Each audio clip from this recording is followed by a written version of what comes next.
வணக்கம் நேர்களே. எல்லாரும் இன்சூரன்ஸ் எடுங்க.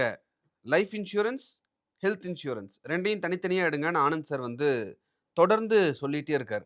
ஆனந்த் சார் மட்டும் இல்ல, எந்த ஒரு எக்கனாமிஸ்ட் நீங்க எடுத்தீங்கன்னாலும், எல்லாருமே சொல்ற ஒரு விஷயம் இத செஞ்சுருங்க அப்படின்ற ஒரு விஷயத்த தொடர்ந்து சொல்லுவாங்க. ஏன் அத சொல்றாங்க அப்படிங்கிறது ஒரு பாயிண்ட்னாலும், நான் இன்சூரன்ஸ் எடுக்க போனேன் அப்படின்னா, பல இடங்கள்ல நான் ஏமாத்தப்படுறேன் அப்படின்றது தான் இருக்கக்கூடிய நிதர்சனமான உண்மையா இருக்கு. இன்சூரன்ஸ் எடுக்கும்போது எப்படி ஏமாறாம இருக்கிறது? என்னென்ன விஷயங்கள் கவனிக்கணும்? ஏன்னா, ஆல்ரெடி 90 வயசு தாத்தாக்கு 100 வருஷம் அப்புறம் மெச்சூர் ஆகுற பாலிசி குடுத்து ஏமாத்துன கதையெல்லாம் இப்ப ரீசென்ட்டா நடந்திருக்கு. என்ன நடந்தது? ஏன் இன்சூரன்ஸ்ல நாமெல்லாம் ஏமாறுறோம்? ஆனந்த் சார்ட்ட கேட்டு தெரிஞ்சுக்கலாம் வாங்க. வணக்கம் சார். வணக்கம். சார், இன்சூரன்ஸ் எடுங்க எடுங்கன்னு நீங்க சொல்றீங்க. இன்சூரன்ஸா? இன்வெஸ்ட்மென்ட்டா? அப்படின்னு ஃபர்ஸ்ட் கேட்டா, உங்களுடைய சாய்ஸ் முதல்ல இன்சூரன்ஸ் எடுத்துட்டு அப்புறம் இன்வெஸ்ட்மென்ட் எந்த இன்சூரன்ஸ்டும் இருக்கு. ஓகே. நீங்க முக்காவாசி பேர் இன்சூரன்ஸையும் இன்வெஸ்ட்மெண்ட்டையும் கன்ஃபியூஸ் பண்ணிக்கிறீங்க. ம். முதல்ல லைஃப் இன்சூரன்ஸை பற்றி பேசினோம். ம். இன்சூரன்ஸில் 2 டைப் இருக்கு. ஒன்று லைஃபு, ஒரு ஜென்ரல். ம். Life ஜென்ரல்னா health. ஹெல்த் மட்டும் இல்லை, காரு, ப்ராப்பர்ட்டி அதெல்லாம் வரும். ஃபஸ்ட்டு லைஃப் பேசிடுவோம். லைஃபுங்கிறது உங்கள் உயிர் உத்தரவாதம். இந்த உயிர் உத்தரவாதத்து மேலே இவங்க பல விதமாக பிரிப்பாங்க. என்ன கேட்டால் சிம்பிள் பாலிசி. நான் உயிரோடு இருந்தால் எனக்கு என்ன கிடைக்கும், நான் உயிர் இல்லைன்னா என் குடும்பத்துக்கு என்ன போகும். ஏன்னா nobody knows how long you will live. So நார்மலாக என்ன பண்ணுவாங்க, நீங்கள் எங்கே இருக்கிறச்ச ஒரு லாங் டேர்ம் பாலிசி எடுக்கிறது பெட்டர். நீங்கள் ஒரு 30 வயசு இருக்கிறச்சே கல்யாணம் ஆகிடுச்சுன்னா உடனே ஃபஸ்ட்டு வேலை செய்ய வேண்டியது லாங் டேர்ம் பாலிசி. அதில் உங்கள் ஒய்ஃபை நாமினியாக போடுறது தான் கரெக்டு. சில பேர் என்ன பண்ணுவாங்க, அம்மாவும் உங்கள் மேலே டிபெண்ட்டாக இருந்தாங்கன்னா அம்மாவுக்கு ஒரு பாலிசி, ஒய்ஃபுக்கு ஒரு பாலிசி எடுத்துகிறது பெட்டர். பின்னாடி ஒருத்தருக்கு ஒருத்தர் பாக்ஸிங் போடாமல் இருக்கிறது. அப்போ என் பேர்லேயே நான் 2 பாலிசி வச்சுக்கணும். ஓகே. தட் இஸ் ஒன்று அம்மாவுக்கு ஒன்று. எப்படி வேணால் நீங்கள் அதை ஆர்கனைஸ் பண்ணிக்கலாம் லீகலாக. பட் டிபெண்ட்ஸ் ஆன் உங்கள் அம்மாக்கா உங்கள் ஒய்ஃபுக்கா. நார்மலாக எல்லோரும் ஒய்ஃபுக்கே எடுப்போம். ஒன்று எடுத்து ஒய்ஃபுக்கு போடுறதே நிறுத்திப்போம், 2க்கு போக வேண்டாம். ஸோ நீங்கள் எடுக்கிறது பியூர் டேர்ம். நீங்கள் 80 வயசோட உயிர் இருந்தீங்கன்னா 80வது பர்த்டே முடிஞ்சிருச்சுன்னா உங்களுக்கு ஒன்றும் வராது. 79th பர்த்டே 364th டே செத்தீங்கன்னா உங்களுக்கு காசு உங்கள் ஒய்ஃபுக்கு போகும். இதுதான் பாலிசி. அது ரொம்ப சீப் பாலிசி. நீங்கள் அதை ஒன் டைம் பேமெண்ட்டாக கட்டலாம், 5 வருஷமாக கட்டலாம், 10 வருஷமாக கட்டலாம், 15 வருஷமாக கட்டலாம். இது ஒன்று. ரெண்டாவது என்ன பண்ணுவாங்க, இது உங்களுக்கு பிடிக்காது, ஏன்னா இது எக்ஸ்பென்ஸ். நீங்கள் அதை எக்ஸ்பென்ஸாக தான் பார்ப்பீங்க. ஏன்னா nobody believes they are going to die tomorrow. So அதனால் என்ன பண்ணுவாங்கன்னா அதை கட்ட மாட்டாங்க. ஆனால் கட்டுறது ரொம்ப இம்பார்ட்டண்ட். ஏன்னா ஒரு பர்சன்டேஜ் ஆஃப் எல்லோரும் செத்து போக மாட்டாங்க. 100ல் ஒருத்தரோ 2 பேரோ தான் அல்பாயசத்தில் இறந்து போவாங்க. அந்த ஒரு பேர் 2 பேருக்கு யாருன்னு தெரியாது. 100ல் 2 போகும், ஆனால் எந்த 2 உயிருன்னு தெரியாது. அதனால் எடுத்து வைக்கிறது பெட்டர். ஏன்னா நம்ம சொசைட்டியில் எப்படி ஆர்கனைஸ் பண்ணியிருக்கோன்னா, மேல் தான் ப்ரிடாமினென்ட்லி ஏர்னிங் மெம்பர். அந்த மேல் மெம்பர் இல்லைன்னா அந்த ஃபேமிலியோட தரம் அப்பர் மிடில் கிளாஸ்லேருந்து லோவர் மிடில் கிளாஸ் ஏழைக்கு ஓவர் நைட் ஏறிடும். சாஃப்ட்வேர் இறங்கிடும். சாஃப்ட்வேரில் 1.5 லட்சம் 2 லட்ச ரூபா சம்பாதிச்சுன்னு இருப்பான். சடனாக ஆள் இல்லைன்னா அது ஏர்னிங்ஸே இல்லாமல் 2 குழந்தைங்களோட போயிடும். அதனால் இது ரொம்ப இம்பார்ட்டண்ட். இன்சூரன்ஸ் கம்பெனி என்ன பண்ணுவாங்க, இதே நான் ரிட்டர்ன் ஆஃப் ப்ரீமியம் அப்படின்னு ஒன்று சொல்லுவோம், ட்ராப். ஆமாம், இது இன்னொரு பெரிய ஃப்ராடு. அதாவது நீங்கள் கட்டின பணத்தை மட்டும் திரும்பி தரேன்னு சொல்லிட்டு டபுள் பணம் வாங்கிப்போம். இது பண்ணக்கூடாதுன்னு ஏன்னு சொல்கிறேன்னா, நீங்கள் ஒன்று பண்ணுங்கள், ப்ரீமியம் போடுறீங்கல்ல, அதுக்கு ஈக்குவல் அமௌண்ட்டு கோல்டு வாங்கிட்டே போகும். ஓகே சார், இது ஒரு சின்ன சாரி டு இன்டரப்ட். இதில் நார்மல் பாலிசி நீங்கள் சொல்கிற டேர்ம் பாலிசி எடுத்தால் நான் 10,000 ரூபா இன்சூரன்ஸுக்கு வருஷம் ப்ரீமியம் கட்டுறேன் அப்படின்னா, அதே பாலிசியை நான் ட்ராப், அதாவது term insurance with return of premium நான் பே பண்ணால் 25,000 ரூபா பே பண்ணணும். ஆமாம், அந்த நான் என்ன சொல்கிறேன், இந்த 10,000 ரூபா வாங்குறீங்களோ அதோட இன்சூரன்ஸ் கம்பெனி கட்டி விட்ருங்க.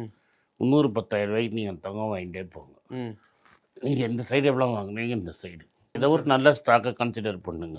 இந்த பேஸ்கெட் நீங்கள் கட்டின பணத்தோட பல மடங்கு திரும்பி உங்களுக்கு வந்துடும். இப்போ நீங்கள் இதே நீங்கள் ஒரு 10 வருஷத்துக்கு முன்னாடி ஆரம்பிச்சிருந்தீங்கன்னா இன்றைக்கி கோல்டில் ரிட்டர்ன் நீங்கள் கட்டினதோட பல மடங்கு உங்களுக்கு பணம் திரும்பி வந்துருக்கும். ஸோ உங்களால் கேக்கையும் கையில் வச்சுக்க முடியும், கேக்கையும் சாப்பிட்றக்க முடியும். இதுக்காக போய் இன்சூரன்ஸ் கம்பெனியை நம்பாதீங்கிறது என்னோடது. ரெண்டாவது, ஒரு பேங்க்குக்கு போனீங்கன்னா உங்கள் தலையில் யூலிப்னு ஒரு பல்சியை கட்டிடுவோம். Okay sir. அதாவது கசாப் கடைக்காரன் நம்ம மாதிரி எஸ்பெஷலி இந்த என்ஆர்ஐ ஆளுங்க போனாங்கனாலே லாக்கரு எதுக்காவது போனாங்கன்னா அவன் தலையில் இந்த பல்சியை கட்டிடுவான். ஏன்னா பேங்க்குக்கு 60% கமிஷன் ஃபஸ்ட் இயரில் இந்த பல்சியில் கொடுப்பாங்க. இன்சூரன்ஸ் வேறு, இன்வெஸ்ட்மெண்ட்டு வேறு. ஸோ இன்வெஸ்ட்மெண்ட்டுங்கிற பேரில் இன்சூரன்ஸ் போடாதீங்க. போடாதீங்க. எல்ஐசியில் வந்து என்டோமெண்ட் பாலிசி எல்லாமே ஃப்ராடு. தட் இஸ் எல்லாமே ரிட்டர்ன் ஆஃப் பணத்தை திரும்பி உங்களுக்கு 2% 3% தான் வரும். நீங்கள் அது இன்வெஸ்ட்மெண்ட்டுன்னு உங்களே ஏமாற்றிப்பீங்க. எல்ஐசியில் இன்னொரு என்ன ப்ராப்ளம்னா உங்களுக்கு டேர்மும் கிடைக்காது, எண்டோ ரிட்டர்னும் வராது. எல்ஐசியில் விற்கிற பாலிசி எல்லாமே உங்களுக்கு 5 லட்ச ரூபா 10 லட்ச ரூபா 15 லட்ச ரூபா ப்ரீமியம். ஆனால் நீங்கள் லைஃப் இன் கவர், ஆனால் ப்ரீமியம் ஜாஸ்தி கட்டுவீங்க, இன்வெஸ்ட்மெண்ட் திரும்பி வரணும்னு. அதனால் என்னோடய அட்வைஸ் என்னென்னா டேர்ம் இன்சூரன்ஸ் தனியாக போட்டுருங்க, இன்வெஸ்ட்மெண்ட்டை தனியாக வச்சுக்கோங்க. ரெண்டுத்தையும் மிக்ஸ் பண்ணிங்கன்னா உங்களுக்கு இன்சூரன்ஸும் கிடைக்காது, ரிட்டர்னும் வராது. ஓகே. இப்போது அப்படி இருக்கும்போது இன்சூரன்ஸையும் சேவிங்ஸ் அதாவது இன்வெஸ்ட்மெண்ட்டையும் கிளப் பண்ணி ஏன் ஒரு ப்ராடக்டை வெளியிடுறாங்க? ஏன்னா இதை வந்து ஐஆர்டிஏ பார்க்குறாங்க, இதை செபி பார்க்குறாங்க, இல்லை ஆர்பிஐ பார்க்குறாங்க. இவங்க வந்து ஐஆர்டிஏ தான் பார்ப்பாங்க. இது கிளியர் அப்யூஸ். ஏன்னா இன்வெஸ்ட்மெண்ட்ஸை வந்து செபி பார்க்குறாங்க சார். வேற இந்த இன்வெஸ்ட்மெண்ட்டை ஐஆர்டிஏ தான் பார்ப்பாங்க. Okay okay. நீங்கள் வெறும் டேர்ம் இன்சூரன்ஸ்னால் பெருசாக லாபம் இன்சூரன்ஸ் கம்பெனிக்கு வராது. இன்சூரன்ஸ் கம்பெனிக்கு உன் பணத்தை மேனேஜ் பண்ணுறதுல தான் காசு. அதனால் they are more interested in selling insurance return products. நீ வெறும் டேர்ம் இன்சூரன்ஸ் எடுத்துக்க, நீ உனக்கு வந்து வேறு ஒன்றும் எடுக்காதன்னா ஒரு ஹியூமன் பீயிங் எடுக்க மாட்டான். நீங்கள் என்ன தான் புஷ் பண்ணாலும் டேர்ம் இன்சூரன்ஸை எவனுமே எடுக்க மாட்டான். எனக்கு தேவையில்லை, ஏன்னா நான் வந்து நாளைக்கு செத்து போவேன் மாட்டேங்கிறத அவனுக்கு கான்ஃபிடெண்ட்டாக இருக்கும். யாருமே வந்து நாளைக்கு நான் போயிடுவேன் அப்படிங்கிறதுக்கு ஒரு பாலிசி எடுக்க மாட்டாங்க. அது எடுக்கிறது ரொம்ப முக்கியம். Okay sir. இப்போது ஒரு சில பேங்க்லாம் போய் பேங்க் அக்கௌண்ட் ஓப்பன் பண்ணுறோம் அப்படின்னா அவங்க வந்து இன்சூரன்ஸ் எடுத்துக்கோங்க அப்படின்னு சொல்லி ஹெல்த் இன்சூரன்ஸ் கொடுக்குறோம், இந்த மாதிரியான விஷயங்கள்லாம் கொடுக்குறோம். முடிச்சுப்போம். ஸோ இந்த யூலிப்னு ஒன்று இருக்குது, என்டோமெண்ட்டுன்னு ஒன்று இருக்குது, ஹோல் லைஃப்னு இருக்குது. மூணுமே எடுக்காதீங்க. இன்னொன்று நல்லா புரிஞ்சுக்கோங்க, ஒரு பேங்க்கோட வேலை உங்கள்கிட்ட எஃப்டி வாங்கி கடன் கொடுக்கறது. உங்கள் பேங்க்கோட வேலை வந்து வட்டி தொழில் செய்வது. வட்டி தொழில் செய்கிறது தான் பேங்க்கோட வேலை. பேங்க்கோட வேலை எல்சி கொடுக்கறது, கேரண்டி கொடுக்கறது, அதெல்லாம் லாக்கரே அடிஷ்னல் பிஸ்னஸ். டெஃபினட்டாக இன்சூரன்ஸும் மியூச்சுவல் ஃபண்டும் விற்கிறது அவங்க வேலையே கிடையாது. அதுக்குன்னு தனியாக ஒரு புரோக்கர் இருக்கலாம். நீங்கள் ஆன்லைனில் டைரெக்டாக கம்பெனியில் வாங்கலாம், but always go through a broker. ஏன்னா அவன்கிட்ட திரும்பி பணத்தை வாங்கிறதுங்கிறது உங்களால் ஈஸியாக முடியாது. ஒரு கம்பெனிலேருந்து பணத்தை வாங்கிறதுங்கிறது எக்ஸ்ட்ரீம்லி டிஃபிகல்ட். நீங்கள் வெறும் லைஃபாக இருக்கட்டும், ஜென்ரலாக இருக்கட்டும், எதாக இருந்தாலும் உங்களுக்கு ஒரு சர்வீஸ் செக்டர் போகணும், போய் உள்ளே பேசி அவன் காசை வாங்கி கொடுக்கறதுக்கு உங்களுக்குள்ள ஒரு பிரிட்ஜு வேணும். ஆனால் நீங்கள் என்ன புரிஞ்சுக்கணுன்னா, அந்த புரோக்கருங்கிறவன் தான் உன் கழுத்தியாக இருப்பான். அவன் தான் வந்து கமிஷனுக்காக தப்பான ப்ராடக்டை விற்பான். இதனால் லைஃப்பில் மட்டும் நீங்கள் புரிஞ்சிக்க வேண்டியது, உங்களுக்கு தேவை ஒன்லி பியூர் டேர்ம். நான் உயிரோடு இருந்தால் எனக்கு ஒன்றும் வேணாம். 80 வயசு தாண்டிட்டேன்னா அதுக்குள்ளே உங்கள் ஃபேமிலியை செட்டில் பண்ணால் நீங்கள் வேஸ்ட்டு. நீ இந்த பூமிக்கு பாரம். 80 வயசுக்கு உள்ளே இருந்து நீங்கள் காணாமல் போயிட்டீங்கன்னா உங்கள் ஃபேமிலிக்கு ஒரு அமௌண்ட்டு கிடைக்கும். இதுதான் லாஜிக். Fine sir. ஸோ ஜென்ரலாக லைஃப் இன்சூரன்ஸுங்கிறது ஒன்று தனியாக, அது இன்வெஸ்ட்மெண்ட்டை கிளப் பண்ணாமல் வெறும் இன்சூரன்ஸ் அப்படிங்கிறத மட்டும் கம்மியான வயசில் போடும்போது ப்ரீமியம் கம்மியாக இருக்கும். எஸ், அண்ட் கம்மியான வயசு தான் போடணும். நான் வந்து 4 கோடி கணக்கில் சொத்து சேர்த்தப்புறம் எனக்கு இன்சூரன்ஸ் தேவைப்படாது. It is about before. எனக்கு எப்போ நான் போகணுங்கிறது, எப்போனா எனக்கு என் ஒய்ஃபுக்கு ஒரு செக்யூரிட்டி வேணுங்கிறத தான் நான் பண்ணணும், நாட் பிஃபோர். இல்லை சார், இப்போ ஒரு 18 வயசு 19 வயசு நான் வேலைக்கு போயிட்டாலே இல்லை, எல்லாம் பண்ண முடியாதுங்க. மினிமம் ஒரு 60,000 ரூபாய்க்கு மேலே சம்பளம் இருந்தால் தான் மீனிங்ஃபுல்லாக பாலிசி எடுக்க முடியும். Okay okay, understand. Salary base பண்ணி தான் 1 crore என்னங்கிறது, இன்கம் பேஸ் பண்ணி தான் நான் பேசுகிறேன். நீங்கள் 40,000 ரூபா 50,000 ரூபா சம்பளம் வாங்கினீங்கன்னா உங்களுக்கு 50 லட்ச ரூபா தான் கிளைம் கொடுப்போம். கரெக்ட். ஸோ அதனால் அப்படி எடுத்து யூஸ் கிடையாது. 50 லட்ச ரூபாய்னா 50 லட்ச ரூபாய் எடுத்துக்கணும். ம் 50 லட்ச ரூபாய்க்கு மோஸ்ட் கம்பெனிஸ் பாலிசியே கொடுக்க மாட்டோம். பட் மினிமம் 1 crore பாலிசி எடுக்கணும் அப்படின்ற மாதிரி அது இருந்தால் தான் பெஸ்ட் அப்படின்ற மாதிரியான ஒரு கருத்து இருக்கே சார். என்ன கேட்டால் அதுக்கும் மேலே வேணும். ஏன்னா இப்போ சும்மாவாவது நீங்கள் தங்க விலை ஏறணுங்கிறது ஆக்சுவல் விலைவாசி. ம் இன்றைக்கி உங்களுக்கு 1 crore பெரிய அமௌண்ட்டாக இருக்கலாம். ம் இன்னிலேருந்து ஒரு 15 வருஷம் கழிச்சுங்கிறது 1 crore பெரிய அமௌண்ட்டாக இருக்காது. அது இன்னொரு 10 லட்ச ரூபா அந்த லெவல். இப்போ ஒரு 10 லட்ச ரூபாய்க்கு ஆகிடும். ஸோ இந்த மினிமம் 1 crore அட்லீஸ்ட் 2 கோடி ரூபாய்க்கு இருந்தால் தான் ஒர்த்து. ம் பட் 2 கோடி ரூபாய்க்கு உங்களோட ஆனுவல் இன்கம் 2 லட்ச ரூபாவது, தட் இஸ் மாத இன்கம் 2 லட்ச ரூபாவது இருக்கணும். ம் பட் 1 கோடிங்கிறது ஏன்னா நீங்கள் இன்றைக்கி வருங்கிறத வச்சுன்னு பார்க்குறீங்க. இந்த கிளைம் இப்போ நீங்கள் 30 வருஷம்னா இன்னிலேருந்து 50 வருஷம் கழிச்சு, இன்னிலேருந்து 50 வருஷம் கழிச்சுங்கிறது 1 கோடி ரூபா 1 லட்சத்துக்கு தான் சமம். Right sir. ஸோ இது ஒரு பக்கம். ஆனால் இப்போ லைஃப் இன்சூரன்ஸை கிளியர் பண்ணிட்டீங்க. இப்போது ஹெல்த் இன்சூரன்ஸில் தான் பல ஃப்ராடு நடக்கிறத கண்கூட பார்க்க முடியுது. நானே ஏமாந்துருக்கேன். போரூரில் இருக்கக்கூடிய ஒரு பெரிய ஹாஸ்பிட்டலில் லிட்டரலி ஏமாற்றப்படக்கூடிய ஒரு சுச்சுவேஷனில் பட் என்னால் இன்சூரன்ஸ் அதுக்கு எடுக்க முடியல. பட் நான் பணத்தை கட்டிட்டு வெளியே வர மாதிரியான ஒரு சுச்சுவேஷன் ஆகிடுச்சு. ஸோ இந்த ஹெல்த் இன்சூரன்ஸில் தான் வந்து மிகப்பெரிய ஃப்ராட்ஸ் எல்லாம் நடக்குது. அதை எப்படி பெரிய ஃப்ராடுங்கிறது ஆக்சுவலி பேங்க்கில் வந்து லைஃப் இன்சூரன்ஸ் தான் நடக்கும். ஓகே ஓகே நான் முன்னாடியே சொன்ன மாதிரி ஒரு தாத்தா 90 வயசு தாத்தாவுக்கு 100 வருஷம் பாலிசி ஆகிடும். ம் ஸோ ஒரு 50 வயசு தாண்டிட்டாங்கன்னா அவங்களுக்கு லைஃப் இன்சூரன்ஸே தேவையில்லை. அவங்களுக்கு வந்து ப்ரைவேட் பேங்க்கில் இவங்கெல்லாம் வந்து பாலிசி எழுதிடுவாங்க.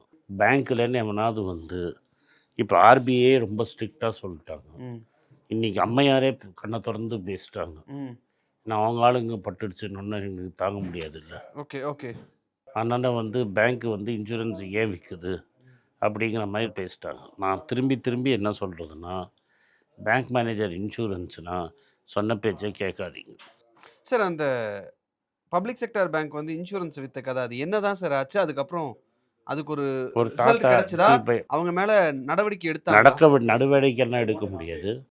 அவங்கெல்லாம் சேஃப் சட்டை போட்டவங்க. சேஃப் சட்டை போட்டவங்க மேலே ஆக்ஷன் எடுக்க முடியாது. ஸோ இதில் வந்து என்னென்னா, இவங்க இப்போ பேசிக்லி என்ன பண்ணிட்டாங்கன்னா, 90 வயசில் ஒரு தாத்தா இவங்கெல்லாம் தான் பேங்க்குக்கு போவாங்க. ம் இப்போ என் ஃப்ரெண்டோட அப்பா 87 வயசு இருந்தார். ம் அவர் என்ன பண்ணுவார், டெய்லி வந்து ஃப்ரெண்டோட காரை டிரைவர் எடுத்துக்கிட்டு 4 பேங்க்குக்கு போவார். அரட்டை அடிச்சிட்ருப்பார். அப்புறம் ஒரு 10 ரூபா இந்த அக்கௌண்ட்டுன்னு அந்த அக்கௌண்ட்டுக்கு மாட்டுவார், அந்த அக்கௌண்ட்டு நீங்கள் மாற்றுவார். 300 பேங்க்குக்கு போவார். கார்த்தால 9 மணிலேருந்து 1 மணி வரைக்கும் அவங்களுக்கு என்டர்டெயின்மெண்ட். திரும்பி டிரைவர் கொண்டு வந்து வீட்டுக்கு விட்டுருவோம். ஸோ 5 நாளில் 2-3 நாள் அங்கே போவாங்க. ஏன்னா வீட்டில் தனியாக போர் அடிக்கும் அவங்களுக்கு. ம் டாட்டர்னா எங்கேயாவது போயிடுவாங்க, சன் எங்கேயாவது போயிடுவாங்க. 2 பேரும் போயிடுவாங்க. வீட்டில் யாரும் இருக்க மாட்டாங்க. போர் அடிக்கும், எங்கேயாவது போகணும். பென்ஷன் அவங்கெல்லாம் மோஸ்ட்லி பென்ஷனாக இருப்பாங்க. பேங்க்கில் கொடுத்த பணம் இருக்கும். என்ன பண்ணணும்னு தெரியாது. இங்கே அங்கே சுற்றிட்டு ஜாலியாக அரட்டை அடிச்சுட்டு வருவாங்க. நிறைய பேர் நான் பார்த்துருக்கேன் அது மாதிரி. இப்போ என்ன ஆகும்னா, இப்போ இது மாதிரி போனோன்னா டார்கெட் ப்ரெஷரில் ஏதோ ஒரு கிளரிக்கல் ஸ்டாஃபு மேனேஜரல் ஸ்டாஃப் என்ன பண்ணிட்டாங்க, இது உங்களுக்கு ரொம்ப நல்லது, பேங்க்கில் பணமாக இருக்கும், எஃப்டிடியே கூட இருக்காது, சேவிங்ஸ் பேங்க்கில் அக்கௌண்ட்லேயே 10 லட்சம் 20 லட்சம் கிடக்கும். ம் அவனுக்கு கை நம்மன்னு இருந்திருக்கும். டார்கெட் ப்ரெஷர் மேலேருந்து பயங்கரமாக வந்திருக்கும். ஸோ அவன் என்ன பண்ணியிருப்பான், அவன் வந்து இது மாதிரி தாத்தா இது மாதிரி நல்லா இருக்குது, எனக்கு டார்கெட்டு, எனக்கு வேலை போய்டும், அது இதுன்னு. ஆஃப்டர் ஆல் 2 lakhs தானே தாத்தா சரி தலையாட்டியிருப்பார். மாசம் 2 lakhs. தாத்தா தலையாட்டியிருப்பார். இது உங்களுக்கு அப்புறம் உங்கள் பேரன் பேத்திக்கெலாம் சூப்பராக ரிட்டர்ன் கொடுக்கும், அப்படி கொடுக்கும் இப்படி கொடுக்கும், அவன் வானத்தை வில்லா வரைச்சி அம்பா விடுவான்லாம் சொல்லியிருக்கும். மாதம் 2 lakhs வருஷம் 2 lakhs நம்மளுக்கு தெரியாது. அந்த அந்த ஆர்டிக்கல்ல படிச்சப்போ மாசம் 2 lakhs. மாதம் 2 2 lakhs. மாசத்துக்கு அப்புறம் தான் என்னடா மாசம் 2 லட்சம் பேங்க்ல இருந்து போகுதேன்னு வீட்டில் இருக்கிறவங்க 4 லட்சத்துக்கு போன அப்புறம் தான் வீட்டில் கவனிச்சிருக்காங்க. யார் பேத்தி கவனிச்சிருக்குது. என்ன தாத்தானா ஏதோ சொன்னாமா நான் போட்டேன்னு இருக்காரு. அதுக்கப்புறம் போய் பேங்க்கில் பார்த்தப்பறம் பெருசாக இருக்குது. பேங்க்கு நார்மலாக இதெல்லாம் சொல்லுவாங்க, எனக்கு தெரியாதுன்றாங்க. ஸ்டேட் பேங்க்லாம் என்ன சொல்கிறாங்க, ஐ டோன்ட் நோ அப்படின்னு. இவங்களும் ஐ டோன்ட் நோன்னா இந்த பேத்தியோட ஹஸ்பண்டு போட்டு சோஷியல் மீடியாவில் வைரலாக போன அப்புறம் கூப்பிட்டு நீங்கள் அந்த பாஸ் எடுத்துருங்க, நாங்கள் செட்டில் பண்ணிக்கிறோன்னு அந்த பணத்தை ரிட்டர்ன் பண்ணியிருக்காங்க. பட் இந்த மாதிரி நடக்கிற ப்ராப்ளம்க்கு இப்போ இன்சூரன்ஸ் விற்கிறது ஐஆர்டிஏ சைடு சார், அதை விற்கிறது ஒரு பேங்க்குன்றப்ப அது ஆர்பிஐ கண்ட்ரோலு. இப்போ இது எங்கே தான் வந்து லேண்ட் ஆகும்? இந்த மாதிரி ப்ராப்ளம்ஸ் எல்லாம். இது ஆர்பிஐன்றதுனால அவனுக்கு வந்துடுச்சு. இப்போ நான் வந்து டிஜி கோல்டு வாங்காதீங்க, எனக்கு அதுக்கு சம்மந்தம் இல்ல அப்படின்னு சொல்லி செபி கை தூக்கிட்டாங்கல்ல சார். ஆமாம். அந்த மாதிரி இந்த பிரச்சனை யாரோட கண்ட்ரோலுக்கு போய் இப்போ இது இப்படி ப்ராப்ளம் ஆயிடுச்சுன்னா நான் ஆர்பிஐ கிட்ட போகணும், ஐஆர்டிஏ கிட்ட போகணும்? பேங்க்னா நீ ஆர்பிஐட்டு தான் போகணும். அவன் தானே டெபிட் பண்ணான். ஓகே. அதனால தான் என்ன சொல்கிறாங்க, ஃபர்ஸ்ட் லுக்குன்னு ஒன்று இருக்குது. ம். 45 நாளுக்குள்ளே நீங்கள் வந்து ரிட்டர்ன் பண்ணிடணும் ம். Without any cost. 15 நாள் நினைக்கிறேன் சார். இப்போ 45 ஆக்கினாங்க, 15 45. நான் 15 நாள்ல நான் ஒரு 30,000 ஏமாந்துருக்கேன் சார் அதுலயும். ஆமாம், நீ ஏமாந்துருக்கடா, நீ தான்டா பிரகஸ்பதி. எல்லாத்துலேயும் ஏமாறுவேன். அதுலயும் ஏமாந்துருக்கேன். பக்கத்துலேயே போகக்கூடாது. எது ஒன்றும் இல்லை சார், நான் வந்து 2016 எலெக்ஷன்ல தமிழ்நாடு ஃபுல்லாக அந்த இன்டர்வியூஸ் எடுக்க போவோம் பார்த்தீங்களா, அப்போ அப்படி தமிழ்நாடு ஃபுல்லாக போயிருந்தப்போ ஒரு இதே மாதிரி என்கிட்ட வந்து ஒரு யூலிப் ஒருத்தன் தலையில் கட்டான். அது யூலிப்னே தெரியாமல் நான் வந்து 30,000 ரூபா நீ வருஷத்துக்கு. எப்படிடா ஏமாந்த? அவன் என்கிட்ட சொன்னது வேற சார். நான் என்னன்னா அவன் என்கிட்ட சொன்ன எல்லாமே வேற. வந்த உடனே எனக்கு அக்ரிமெண்ட் எடுத்து நான் பார்க்குறேன். பார்க்கறதுக்கு முன்னாடி அந்த 15 நாள் முடிஞ்சிருச்சு. Because I was in tour all over Tamil Nadu. அந்த எலெக்ஷன் இன்டர்வியூஸ் எல்லாம் முடிச்சுட்டு வந்து நான் இங்கே பார்க்கும்போது எனக்கு அக்ரிமெண்ட்டில் அந்த புரோக்கர் சொன்னது வேறையா இருக்கு. இதில் இவன் சொல்லியிருக்கிறது அக்ரிமெண்ட்டில் சொல்லியிருக்கிறது வேறையா இருக்கு அப்படின்னு எடுத்து போய் ஹெச்டிஎஃப்சி லைஃப்பில் தான் போட்டேன். எடுத்து கொண்டு போய் அவங்ககிட்ட காமிச்சா, இல்லை உங்களுக்கு அந்த 15 நாள் முடிஞ்சிருச்சு, அதனால எதுவும் பண்ண முடியாது. அப்புறம் என்ன பண்ண? 30,000 ரூபா போச்சு. இன்னைக்கு வரைக்கும் எனக்கு அந்த பணத்தை திருப்பியும் கொடுக்க மாட்டேங்கிறாங்க. இன்சூரன்ஸ் சர்வீஸ் டிவிஷன் அப்படின்னு சொல்லி வருஷத்துக்கு ஒரு 3 தடவை ஒரு ஃபோன் கால் வரும் சார். அந்த ஃபோன் கால் பண்ணி நீங்கள் இன்னொரு பிளான் எடுத்துக்கோங்க, அப்படின்னா உங்களுக்கு இந்த பணத்தை நாங்கள் திருப்பி கொடுத்துட்றோம் அப்படின்லாம் சொல்லி என்னமோ நிறைய ஏமாத்துறதுக்கு பார்த்தாங்க. அப்புறம் டி நகரில் இருக்கிற ஹெச்டிஎஃப்சி லைஃபோடைய ஆஃபீஸ்க்கே நான் போய் இதுதான் என்னோட பாலிசி, இப்படி வந்து இன்சூரன்ஸ் சர்வீஸ் டிவிஷன்னு சொல்லி என்னை கூப்பிட்றாங்க, என் டீட்டெயில்ஸ் எல்லாம் எப்படி வெளியே போச்சு அப்படின்னு கேட்டால் அதுக்கு பதில் கிடையாது. அப்படி கூப்பிட மாட்டாங்க சார், அது ஃப்ராடு, நாங்கள் எங்கள் சைட்லேருந்து அப்படி கூப்பிடவே மாட்டோம். ஆனால் அப்படின்னா நான் இத்தனாம் தேதி உங்ககிட்ட இன்சூரன்ஸ் எடுத்திருக்கேன், இவ்வளோ ப்ரீமியம் கட்டியிருக்கேன், அந்த டீட்டெயில்ஸ் எல்லாம் எப்படி அவனுக்கு தெரிஞ்சுது அப்படின்னு கேட்டால் அதுக்கு எந்த பதிலுமே இல்லை. அவங்க அதை நம்பாதீங்க. இன்னைக்கு வரைக்கும் கால் வந்துட்டு தான் இருக்கு. நோட்டீஸ் விடு. No, but what you don't understand is they know the amount of hassle he has to go through to get that back. He will say, screw it. That is why they get away with it. Yes, now Because the cost of lawyer, the cost of his time, of all that adding up, he'll just throw in the towel and say, "Idho tale to po." Like that, a crore Indians suffer that, and they exploit it, and they become making profit out of it. So Vinod சொல்கிறதுக்கு solution என்னென்னா, so Vinod sir சொல்கிறது வந்து இப்போ நான் அதுதான் பண்ணேன். Vinod sir சொல்கிறது அந்த பணத்தை நான் கட்டிடுவோம், கட்டிட்டு எனக்கு இது 30,000 ரூபாய்க்காக நான் போய் லாயரு அது இதெல்லாம் வச்சு மண்டையை உடச்சிக்கணுமா, நான் அப்படி தான் விட்டேன் சார்.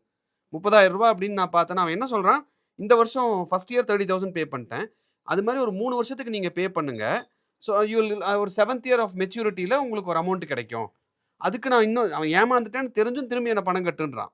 சரி, எனக்கு கொடுத்த புரோக்கருக்கு ஃபோன் அடித்தா நான் வந்து வேறு கம்பெனிக்கு மாறிட்டேன் சார், அதனால் என்னால் இது எதுவும் பண்ண முடியாது. ஸோ ஒரு பாயிண்டில் இது ஒரு மாதிரி மென்டல் ப்ரெஷர் ஆகி 30,000 ரூபா போனால் தொலையுது அப்படின்னு. நான் இதுதான் திரும்பி திரும்பி சொல்கிறேன். நீங்கள் லைஃப் இந்த பாலிசி பஸாரு இது மாதிரி பண்ணுவாங்க. They call you to pressurise you.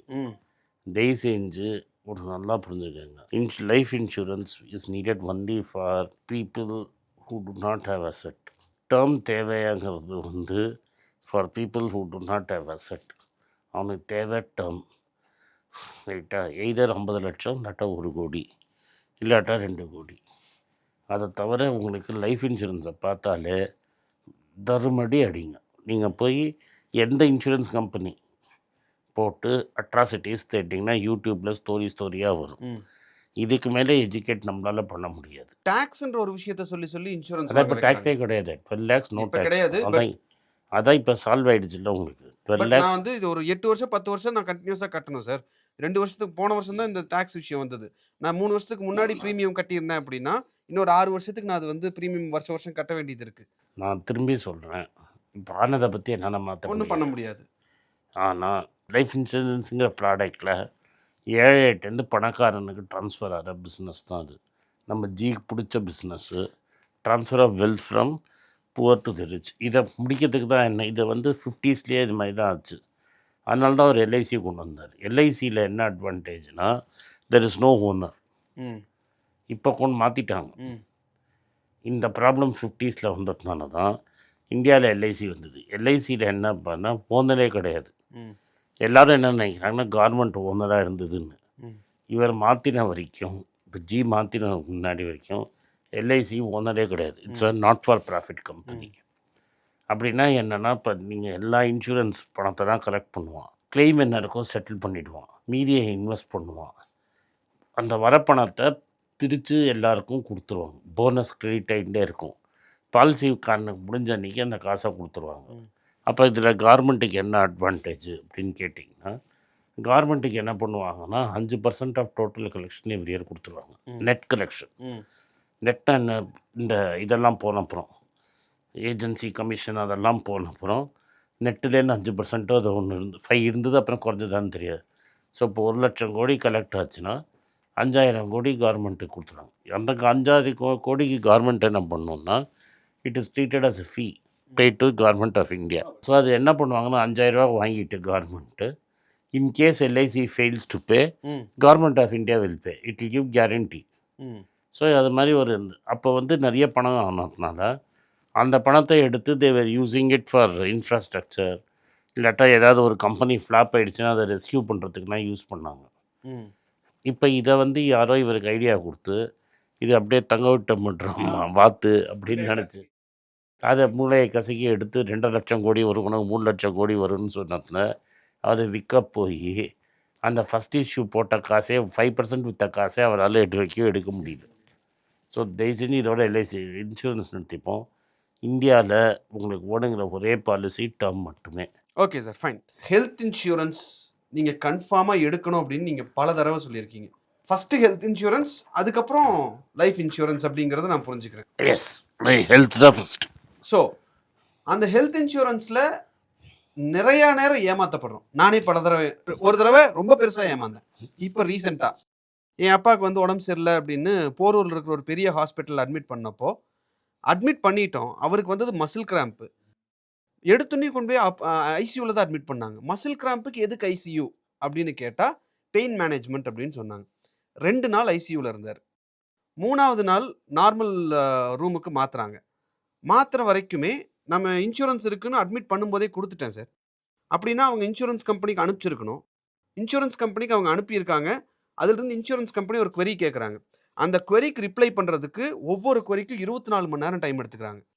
ஏன் இதை ரிப்ளை பண்ணாமல் இருக்கீங்க, எனக்கு இன்சூரன்ஸை இன்னும் அப்ரூவ் ஆகாமல் இருக்குது அப்படின்னு சொல்லி கூப்பிட்டு கேட்டதுக்கப்புறம், ப்ரெஷர் பண்ணதுக்கப்புறம் அவங்க வந்து அந்த query அனுப்புகிறாங்க. அந்த query அனுப்பி ஃபைனலைஸ் பண்ணுறதுக்குள்ளே, இது வந்து அவங்க query அனுப்பி எனக்கு இனிஷியலாக ஒரு அமௌண்ட்டு இன்சூரன்ஸ் போடுவாங்கல்ல சார், கொடுப்பாங்கல்ல ஒரு 40,000 50,000 இனிஷியலாக வச்சுக்கோங்க. அது வர்றதுக்குள்ளே எனக்கு 1,50,000 ரூபா பில் போட்டாங்க. அந்த 1,50,000 நான் பாக்கெட்லேருந்து எடுத்து பே பண்ணியிருக்கேன். அண்ட் ஃபைனலி இதெல்லாம் என்ன நடந்துட்டுருக்கு அப்படின்னு ஃப்ரெண்ட்ஸ்டெல்லாம் கேட்டு தெரியும் போது தான் பார்த்தா, அப்பாவுக்கு 70 வயசு ஆச்சு, இது வந்து ஏஜ்னால தான் ஆகுதுன்னு இன்சூரன்ஸை கேன்சல் பண்ணிவிடுவாங்க. கேன்சல் பண்ணிட்டு மொத்த பணத்தையும் ஒன்றையே கட்டுன்னு சொல்லி நிற்பாங்க. இது கம்ப்ளீட் ஃப்ராடு அப்படின்னு சொல்லி எல்லாம் முடிக்கிறதுக்குள்ளே எங்கள் அப்பா நார்மலாக எழுந்திரிச்சு நடக்கவே ஆரம்பிச்சிட்டாரு. நைட்டோட நைட்டாக இத்தனை பிரச்சனை நடந்திருக்கணும்னு எங்கள் அப்பா சொன்னார், இதுக்கு மேலே நான் இங்கே இருக்க மாட்டேன், கிளம்பலாம், எனக்கு இதுக்கு மேலே இங்கே இருக்கிறதுக்கு பயமாக இருக்குன்னு சொல்லி நைட்டோட நைட்டாக 7 o'clock மேலே டிஸ்சார்ஜ் ஆகி வந்தோம். அந்த ஹாஸ்பிட்டலோட டைரக்டர் ஃபோன் பண்ணி சாரி கேட்டாங்க. ஆமாம் சார், நடந்தது தப்பு தான், இது இப்படி நடந்திருக்கக்கூடாது. ஏன்னா மீடியா சர்க்கிளில் அங்கே இங்கே வச்சு பேசினதுப்பாங்க. அவங்க வந்து அந்த ஹாஸ்பிட்டலோட டைரக்டர் ஃபோன் பண்ணி அப்பாலஜைஸ் பண்ணாங்க. இல்லை மேடம், நான் கிளம்பிக்கிறேன் அப்படின்னு சொல்லி தான் நான் கிளம்பி வந்தேன். ஸோ இப்போ ரீசெண்டாக அது ஒரு பெரிய ட்ராமா சார். லிட்டரலாக இந்த மெடிக்கல் இன்சூரன்ஸ் நான் பணத்தையும் கட்டிட்டு ஹாஸ்பிட்டலில் போய் உடம்பு சரியில்லைன்னு படுத்தேன்னா த வே தே ட்ரீட், அது எனக்கு பணம் வரலைங்கிறது ஒரு பெரிய ட்ராமாவாக இருக்குது. 1,50,000 ரூபா நான் பில்லு பே பண்ணிட்டு வந்தேன். இந்த மாதிரி எல்லாம் ப்ராப்ளம் வர்றது நினைக்கும் போது நீங்கள் சொல்கிறத பார்த்தா அவ எதுக்கு நான் ஏமாறுறதுக்கு தான் மெடிக்கல் இன்சூரன்ஸ் எடுக்கணுமான்னு ஒரு தாட் வருது இல்லை சார்? ஃபஸ்ட்டு நீ பண்ண தப்பெல்லாம் சொல்லிடுறேன். ஃபஸ்ட்டு எடுத்த உடனே நீ பெரிய ஹாஸ்பிட்டல் போயிடக்கூடாது. நீ போனது ராமச்சந்திரா ஹாஸ்பிட்டல் காலேஜ் இல்லை, கிடையாது. நீ போனது போரூரில் இருக்கிற இன்னொரு பெரிய ஹாஸ்பிட்டல். ஃப்ளட்டில் வந்து ஜென்ரேட்டர்லாம் முழுகி பல பேர் உயிரிழந்த ஹாஸ்பிட்டல். எம்மில் ஆரம்பித்து டீயில் முடிகிறது. அது ஒன்று ரெக்கார்டே இருக்குது, நம்ம பேர் கம்ப்ளீட் ரெக்கார்டு இருக்குது. சரியா? அதனால் ரெக்கார்டு இருக்குது. பேரை கெடுக்க வேண்டாம்னா இது மாதிரி ஹாஸ்பிட்டல்லாம் டிஸ்சார்ஜ் சம்மரி கையில் எழுதி கொடுத்தாங்க சார். டிஸ்சார்ஜ். ஸோ ஃபஸ்ட்டு ஃபோர்மோஸ்ட்டு நம்ம என்ன பண்ணணும்னா, இப்போ நான் என்ன பண்ணுறேன், என் கேஸ் எங்கள் வீட்டில் எப்படி ஆர்டர் ஆஃப் இது வச்சுப்போன்னா, எடுத்தோடனே ஃபஸ்ட்டு டாக்டரை கன்சல்ட் பண்ணுவோம். நீ பண்ணது முதல் தப்பு டாக்டர் இல்லை, நோடல் பாயிண்ட் ஒரு டாக்டர். டாக்டர் இல்லாமல் ஒன்றுமே கை வைக்க மாட்டாங்க. ஸோ டாக்டர் உங்களோட ஆளாக இருக்கணும் ஃபஸ்ட்டு. நீ எனி அட்மிஷன் போடுறதுக்கு முன்னாடி உன்கிட்ட மெடிக்கல் இன்சூரன்ஸ் இருக்கோ இல்லையோ உனக்கு டாக்டர் ஃப்ரெண்டாக இருக்கணும். உன்னோட ஃபேமிலி டாக்டர், இப்போ அதெல்லாம் போயிடுச்சு, ஃபேமிலி டாக்டர்னு ஒருத்தர் இருக்கணும். அந்த ஃபேமிலி டாக்டரை சொல்லி தான் நீ போய் ஹாஸ்பிட்டல்லையே சேரணும். எங்கள் வீட்டில் என்ன ஆகும்னா, ஃபேமிலி டாக்டர் முடியாதுன்ட்டாருன்னா நேராக போகிறது இசபெல்லா. ஓகே. அது ஒரு நன்ஸ் நடத்துகிற ஹாஸ்பிட்டல். ம் பெருசாக கொள்ளடிச்சிட மாட்டாங்க. ம் அப்படியே அடித்தாலும் அது வந்து திரும்பி பப்ளிக்கு தான் போகும். ம் யாரும் வீட்டுக்கு எடுத்துன்னு போயிட மாட்டாங்க. ம் ஸோ எங்கள் வீட்டில் நார்மலாக நாங்கள் போகிறது இசபெல்லா. ம் எங்களுக்கு அது பக்கத்தில் இருக்குது. பருப்பு இழப்பு எல்லாமே அங்கே தான். ம் ஸோ அங்கே போயிடுவோம். ஒன்ஸ் அங்கே போயிட்டோம்னா எந்த டாக்டரை வச்சு அட்மிட் பண்ணுறேன்னு ஒன்று இருக்குது. You have to have admission doctor. உன்ட்ட அட்மிஷன் டாக்டரே கிடையாது. ம் இந்த டாக்டரை சொல்லி தான் நீ அட்மிட் ஆகிறன்னு இருக்கும். ம் அப்போ நீ அவனை பிடிச்சிப்ப. ஃபஸ்ட்டு உன் கேஸில் நீ பண்ண முதல் தப்பு அது. ம் 2வது என்ன பண்ணியிருக்கணும்னா, நீ ஃபஸ்ட்டு போனோன்னு 20,000 10,000 பணம் கட்டிடணும். ம் கட்டிட்டேன். இல்லாட்டா இப்போ எங்களெல்லாம் தெரியுங்கிறதுனால இசபெல்லாலாம் வாங்கிக்க மாட்டாங்க. ம் எங்களோட இன்சூரன்ஸ் கார்டை முன்னாடியே கொடுத்துருவோம். ம் கொடுத்துட்டு யார் உன்னோட இன்சூரன்ஸ் ஏஜென்ட்டோ ம் அவனை அலர்ட் பண்ணி அவன் உடனே வந்து உனக்கு ப்ராசஸிங் அமைச்சிருவான். ம் ஸோ ஈச் இன்சூரன்ஸ் கம்பெனி எதர் டைரக்ட்லி இல்லாட்டா இன்டைரக்ட்லி தேர்ட் பார்ட்டி டிபிம்பாங்க. ம் அவனை வச்சு ஒரு டீம் ஆஃப் டாக்டர்ஸ் 24/7 வேலை செய்வாங்க. ம் உனக்கு ஹாஸ்பிட்டலில் ஒரு ட்ரீட்மெண்ட் நடக்கிறது இல்லை, ம் அதுக்கு பேரலாக அங்கே ஒரு ட்ரீட்மெண்ட் அதை அவன் வெரிஃபை பண்ணிகிட்டே இருப்பான். அங்கே தான் கரெக்ட் சார். ம் அதனால தான் இவங்க வந்து queryக்கு எதுக்குமே ரெஸ்பாண்ட் பண்ணாமல் இந்த ஹாஸ்பிட்டல் அது அங்கே தான் fraud.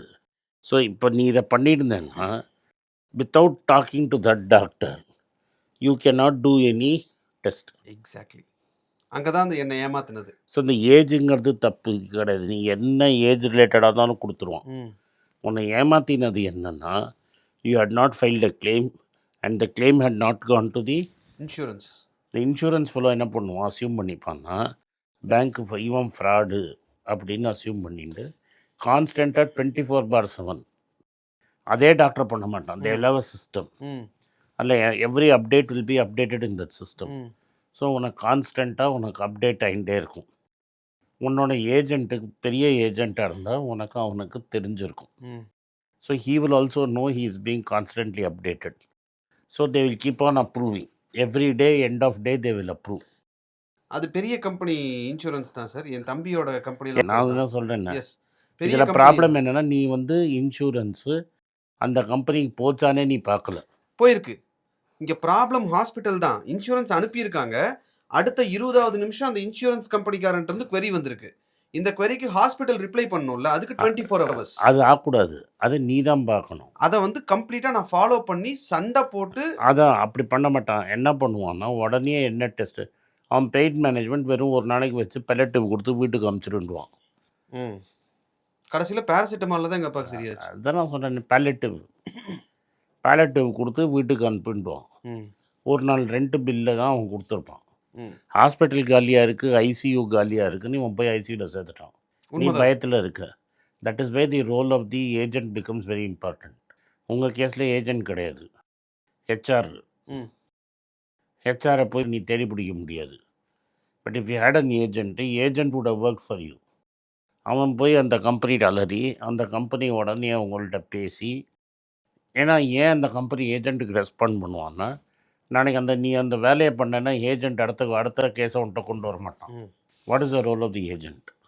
The role of the agent is to make sure the payment is made. ம் நான் வீட்டில் போட்டு நீ அவன் பர்சனல் கனெக்ஷனை தான் வைப்பாங்க. ஸோ அவன் உட்காந்து உன் தலையை தடவி அந்த கிளைமை வாங்கி கொடுக்குற வரைக்கும் அவன்கிட்ட கூடயே இருப்பான். இந்த எக்ஸ்பீரியன்ஸ் வந்து எனக்கு கம்ப்ளீட்டாக ரமணா படத்தில் இருந்த அதே அதே experience தான், தான் சார். அதுதான் நான் சொல்கிறேன். இது வந்து நீ படித்த ஃபஸ்ட்டு என்ன தெரிஞ்சுக்கணும், டாக்டர் இல்லாமல் நீ அந்த ஹாஸ்பிட்டலுக்கே போயிடக்கூடாது. தென் நீ அந்த டாக்டர் தான் கேட்ப, சார் அவன் கிளைம் கேட்குறான், எனக்கு கிளைம் அப்ரூவ் ஆகாது. And doctor nose he has a long term relationship with you. ம் இந்த ஹாஸ்பிட்டலுக்காக டாக்டர் ஒன்று ஏமாற்ற மாட்டான். அதனால தான் டாக்டர் இஸ் இம்பார்ட்டண்ட். டாக்டருக்கு நீ ஃப்ரெண்டு. டாக்டருக்கும் தெரியும் 1,00,000 பில்லு போட்டால் நார்மலாக 10,000 உனக்கு வரும், 20,000 வரும். ம் பட் அந்த 20,000 உன் ரிலேஷன்ஷிப் அவங்க எடுத்துக்க மாட்டான். ஏன்னா நீ லாங் டேர்ம் பெட்டு. ம் உன்னை நம்பி ஒரு 25 பேஷண்ட் இருப்பான் அவனுக்கு. ஸோ நியாயமாக பண்ணி நியாயமான அவனுக்கு சேர வேண்டிய காசை வாங்கிப்பான். So he will put pressure on the hospital to make sure the bill is hmm settled. யார் அவன் பண்ணிடுவான்.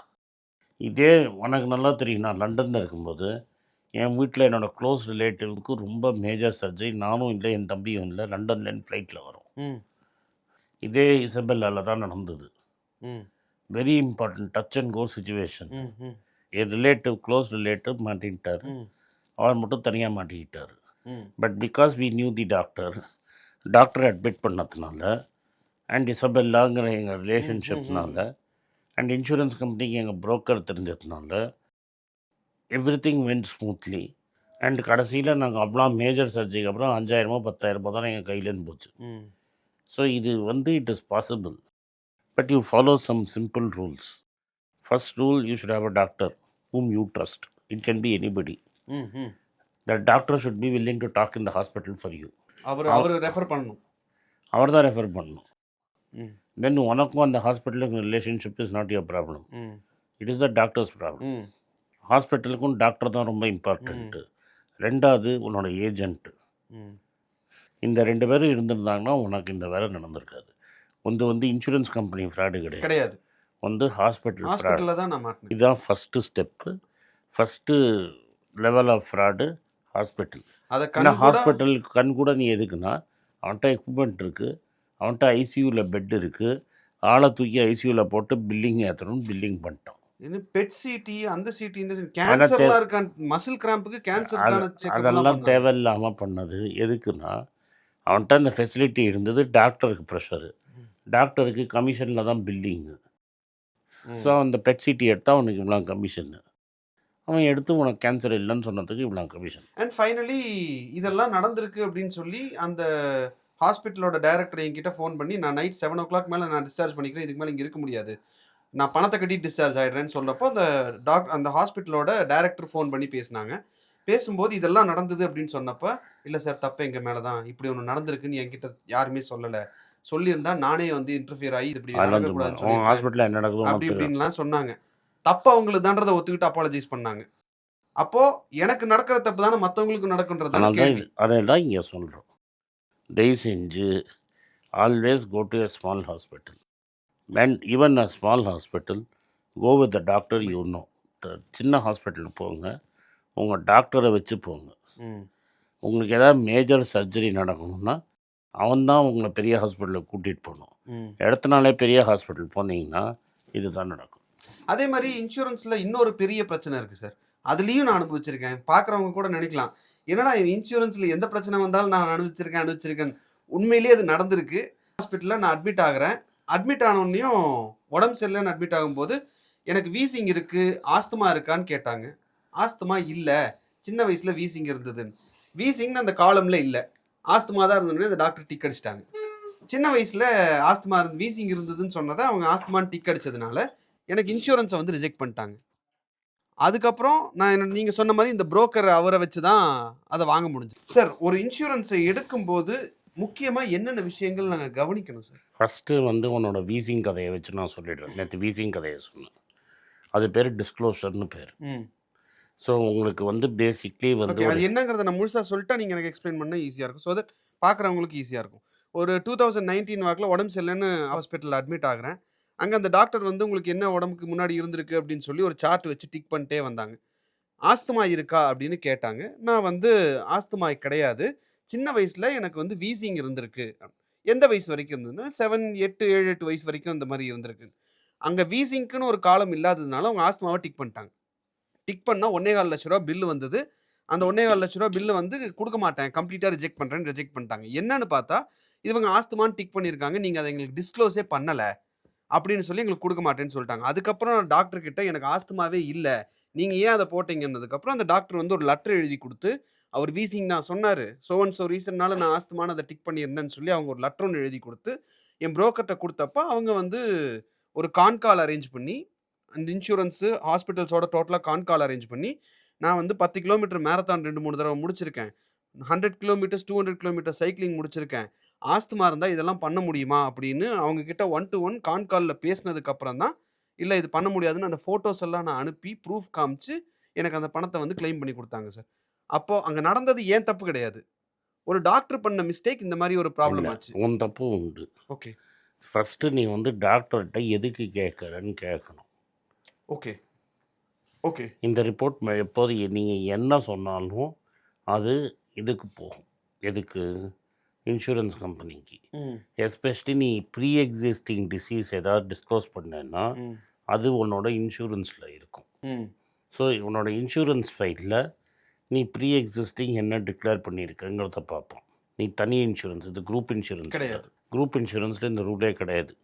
நீ தனியாக எடுக்கிற இன்சூரன்ஸில் நீ ப்ரீ எக்ஸிஸ்டிங் டிசீஸ் என்ன வச்சுருக்க அப்படிங்கிறத பார்ப்போம். ம். 4 வருஷத்துக்கு அது கவர் கிடையாது. ம். இப்போ உனக்கு சின்ன வயசில் ஆஸ்மா இருக்குன்னா நீ ஆஸ்மா இருக்குன்னு சொல்லணும். ம். எனக்கு வந்து டயபெட்டிக் இருக்குன்னா டயபெட்டிக் இருக்குன்னு சொல்லணும். ஒன்ஸ் நீ டிஸ்க்ளோஸ் பண்ணி டெஸ்ட்டோடு சேர்த்து கொடுத்துட்டேன்னா அவன் சொன்னால் நீ க்ளைம் பண்ணிக்கலாம். சிலது வந்து 4 வருஷத்துக்கு நீ க்ளைம் பண்ண முடியாது, அதுக்கப்புறம் தான் க்ளைம் பண்ணணும். ம். First 4 years. ஸோ நீங்கள் வந்து ஃபஸ்ட்டு இது மாதிரி நீ டாக்டர்கிட்ட வந்து சொல்கிறச்ச நீ இன்சூரன்ஸில் என்ன சொல்லியிருக்கன்னு உங்களுக்கு தெரியணும். முக்கால்வாசி பேருக்கு அது தெரியாது. தெரியாது. ம். மறந்துடுறோம் மேபி. ஏன்னா நீ எனக்கு ஹாஸ்பிட்டலுக்கு இன்சூரன்ஸ் போகிற, நான் நீ ஹாஸ்பிட்டல் போய் அட்மிட் ஆகிற, ம். நீ பதில் சொல்லக்கூடாது, ம். ம். கூட இருக்கிறவன் பதில் சொல்லணும். ம். ரைட்டா? கூட இருக்கிறவன் பதில் சொல்லி அந்த ஃபார்மை வாங்கி பார்க்கணும். ம். ப்ரீ எக்ஸிஸ்டிங்லாம் முன்னாடியே கொடுக்கும்போது அந்த டாக்டர் வாங்கி ஃபார்மை பார்க்கணும். ஓகே. அந்த ஃபார்மை பார்த்தா அந்த ஃபார்ம் தான் இன்சூரன்ஸ் கம்பெனிக்கு போகும். So it is your job or your attend அந்த உங்கள் ஜாபோ உங்கள் கூட வரவங்க ஜாபோ நீங்கள் டிக்ளேர் பண்ணுற ப்ரீ எக்ஸிஸ்டிங் அதில் இருக்கிற ப்ரீ எக்ஸிஸ்டிங்கில் இருக்கணும். ம். நார்மலி நீங்கள் இல்லைன்னு இப்போ என்னோட ஒரு க்ளோஸ் ரிலேட்டிவ் கேஸில் இது மாதிரி ஆயிடுச்சு. ம். அதுக்கப்புறம் நாங்கள் சண்டை போட்டு வாங்கினேன், இதே மாதிரி சண்டை போட்டு வாங்கினேன். எப்போதுமே என்ன ஆகும்னா இன்சூரன்ஸ் கம்ப்ளீட் டெஸ்ட் பண்ணுறதுக்கு ஒரு ஆள் அனுப்புவோம். ம். இது மட்டும் நடக்காது. உங்களை ஒரு இன்டர்வியூ எடுக்கிறதுக்கு இன்சூரன்ஸ்லேன்னு ஒருத்தன் சம்டைம்ஸ் வரலாம். அவன்கிட்டையும் நீ இதையே சொல்லணும். ம். It is to make sure. ஏன்னா நம்ம ஊரில் நடக்கிறது அட்மோஸ்ட் ஃப்ராடு. ம். ம். நான் சொல்கிறது கிளைண்ட் சைட்லேயும் இன்சூரன்ஸ் ஏஜென்ட் சைட்லேயும் ஃப்ராடு. ம். இதனால் என்னென்னா ஏஜென்ட்ஸ் ஷுட் பி ரெஸ்பான்சிபிள். ஒரு வாட்டிக்கு 4 வாட்டி தொலைவி கேட்டு ரெக்கார்ட் பண்ணிட்டோம்னா இந்த ப்ராப்ளம் வராது. Okay. Insurance is a contract hmm. Between a company and you. அது இன்சூரன்ஸுங்கிறது உங்களுக்கும் ஒரு கம்பெனிக்கும் இருக்கிற கான்ட்ராக்ட். ம். அந்த கான்ட்ராக்டுங்கிறதுல கிளியராக டேர்ம்ஸ் கிளியராக இருக்கணும்.